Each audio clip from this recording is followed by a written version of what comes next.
Hi everyone, this is Todd Sepulveda, and this is a quick how-to video on showing you how to use Twitter for a Twitter chat. And so, of course, once you get into Twitter, twitter.com, you want to make sure that you have an account and you're logged in. And the first thing that you would do to find those that are engaged in the Twitter chat is to go search for the Twitter chat. And so I'm going to come over here, and the Twitter chat is CFISD slow chat. I search for that CFISD slow chat. I'll see a couple of things up here. I have a menu bar. You have the top, and then you have the latest. The top will give you those that were more like those that were interacted with the most. You might want to search for the latest to just kind of see what's going on and to see who the most recent responders were to the Twitter chat.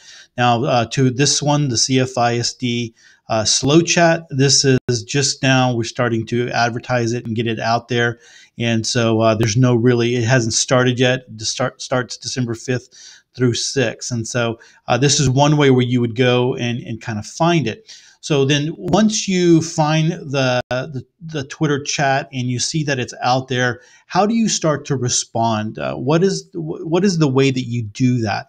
And so I'm going to come over here I'm going to open up a new window. And I have found a Twitter chat. Actually, this is there's Twitter chats that go on all the time, and there's actually slow chats that go on all the time. Slow chats are chats that go on for maybe for a day or maybe even as long as a week. It just kind of depends on whoever's running it.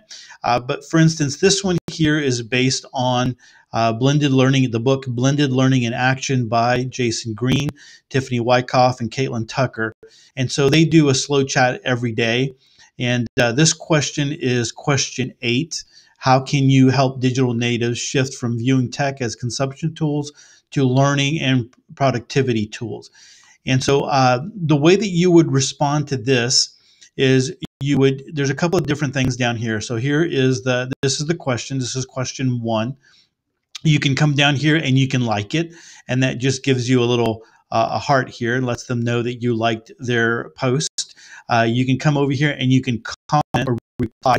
When you reply, you're basically tagging, I would be tagging Jason Green back on this one, and everybody else that he tagged on it as well. And so they would see this directly. But if I just want to become part of the Twitter chat and I wanted to, give my insights into it or my answers to this question right here, I would probably more use the retweet here. And so what I'm going to do is, in order to respond to question 8 here, or 8.1, I'm going to respond by doing answer 8. That way everyone knows that you are answering that question. And so the way that I'm going to answer this is teachers should model for students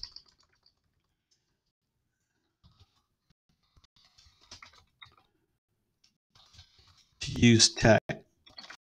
For example,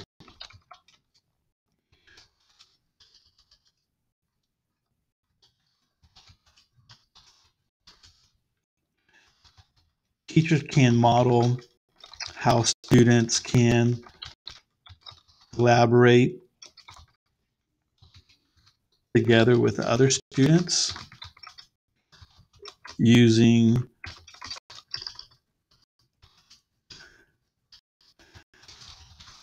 a Google Sheet to log and analyze data. All right, so that is my answer to the question that Jason asked here. How can you help digital natives shift from viewing tech as consumption tools to learning and productivity tools? Now, the last thing that I want to do here is I want to make sure that I add the Twitter chat handle. So the Twitter chat handle for this Twitter chat is BL in action.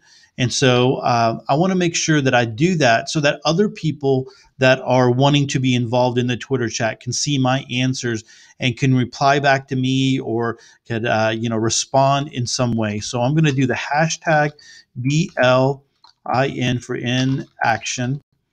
And I'm going to put a space there. So that's a hashtag there. And so that's it. So I'm ready to send it now. And it lets me know that my tweet was posted. So now if I go search for blended learning in action, the hashtag,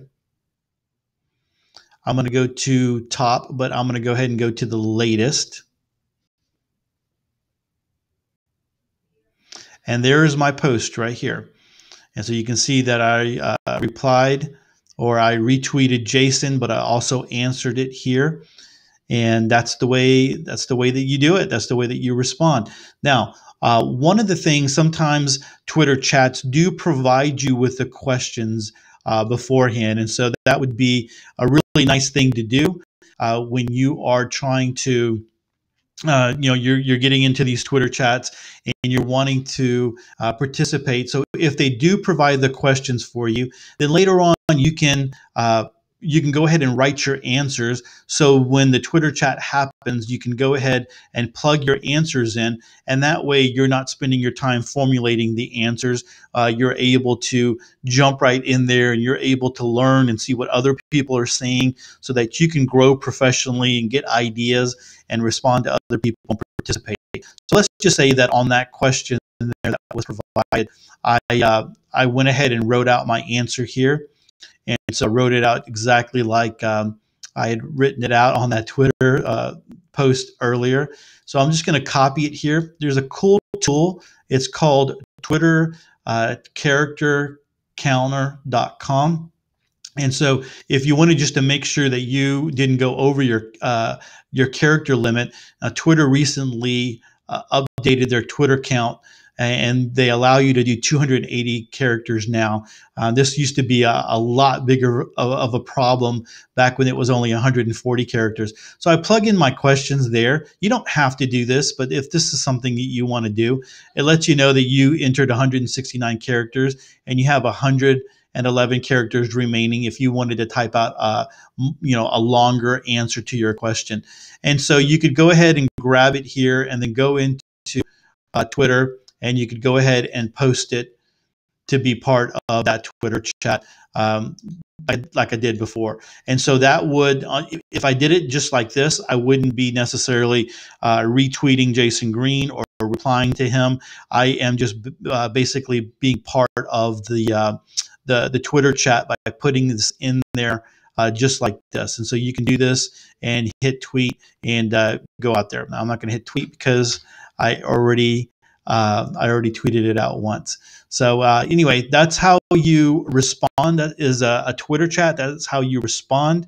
You want to make sure that you do put the answer. When you put A in front of the question number, you're letting everyone know that this is an answer to question number 8.